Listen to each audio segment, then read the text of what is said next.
to enter the country, though. Jackie Stedman is founder and managing director of Travel Time World and can tell us what this actually will mean for the travel industry. But hello to you there, Jackie. Hi. Good evening, Phil. Thank you very much for calling. Well, this is great news for us. It's a really positive sign, and we're really excited about it. Yes, because it is a big moment, isn't it? The reopening in this way of this international travel route across the Atlantic. Yeah, I mean, you have to remember that the States is the fifth biggest market for the UK, and the New York route is one of the biggest routes, London, New York, in the world. So it's a really positive sign. It's great for consumer confidence. It's been 500 days now that these borders have been closed to the British. So reuniting families, business travel, and obviously the leisure market too. And we're seeing a huge demand, a huge surge in demand for that business.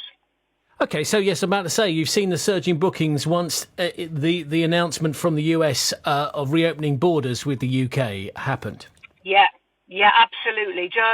Well, obviously in New York, your city breaks, your families being reunited, the California market. Yeah, it's busy. All the flights today were fully booked. Okay, so we're sort of getting used to the way it all works with travel, but what is it that you need when you head to the US?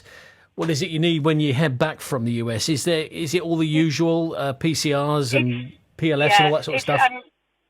Absolutely. It's your passenger locator forms. It's your fully vaccine certificate. We always recommend to clients, please take hard copy, because nothing worse than trying to struggle on your phone or on your iPad trying to find a digital copy. So it's best to just take a hard copy there as a backup. It's a visual PCR or lateral flow. That means that it has to be seen. You can't just do one of these where you upload it. It has to be a seen PCR lateral flow test. Coming back into the UK is the same as everybody else. It's no test come back, but a day 2 lateral flow or PCR again. But once you've got your head around the paperwork, it's not that difficult. So long as all your paperwork's in order, it's a very smooth transition. And really, I think it's really a plug for ourselves now. There's no time like now that you need a human travel agent to guide you through this process. Looking at the travel industry itself, as you mentioned, America, 500 days. Where are we at now? If you were to percentage terms, compare and contrast with November 2019, where would you be? Are you 50% of that, 60%, or even less? Well, we've got a lot of catching up to do. Remember that travel industry was devastated by this pandemic, and we have lost 18 months of sales because effectively we've not been open. Yeah, we've not been able to sell. So, I mean, our bookings for September and October were really, really good, and we're on level with 2018 and 19. However, as I say, we've a lot of catching up to do on it, but we are seeing very, very positive sign, and all of this for consumer confidence is going in the right direction. When you look at the travel, 2019, you could pretty much travel everywhere. Where are there still places that it is either very tricky or almost impossible to go to? Is it down under?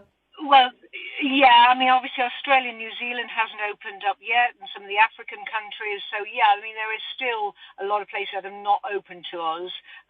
But the mass market for us, which is our European destinations, and we have to remember that in Europe, they are travelling between countries with just your EU certificate, your vaccine certificate. So my colleagues who live in Portugal and France and Spain just travel from one country to the next with just their COVID passports. Wow.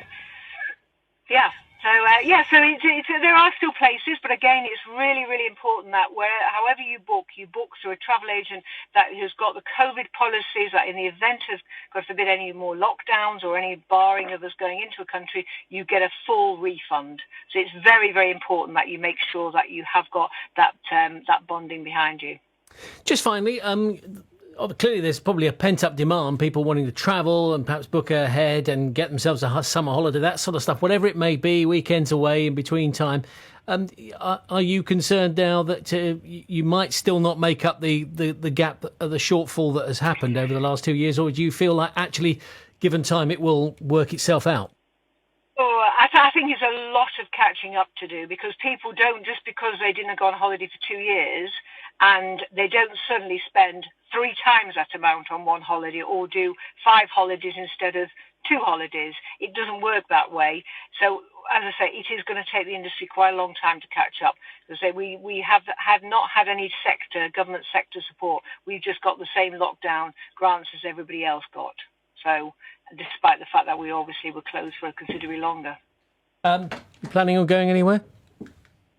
Me? Yeah. Well, I travel nearly every month. So I go back and forward to my second home in Portugal, where my husband lives. So, so I travel regularly. So the first time we went out there on the 19th of May with the press, and we covered the whole of the Algarve as to how the COVID protocols were working, and it was really exciting. Unfortunately, obviously, things sort of backfired a little bit on us, and it's sort of... is all sort of closed down again. But it's really good now, and the airports are running smoothly. And provided your paperwork is in order, it's not a problem. Really good to speak to you. Thank you very much indeed, because we'll have to leave it there. Okay. But you take care. Thank you very much. Jackie Steadman, then founder of Managing Director of Travel Time World, with the latest with the opening up of the US.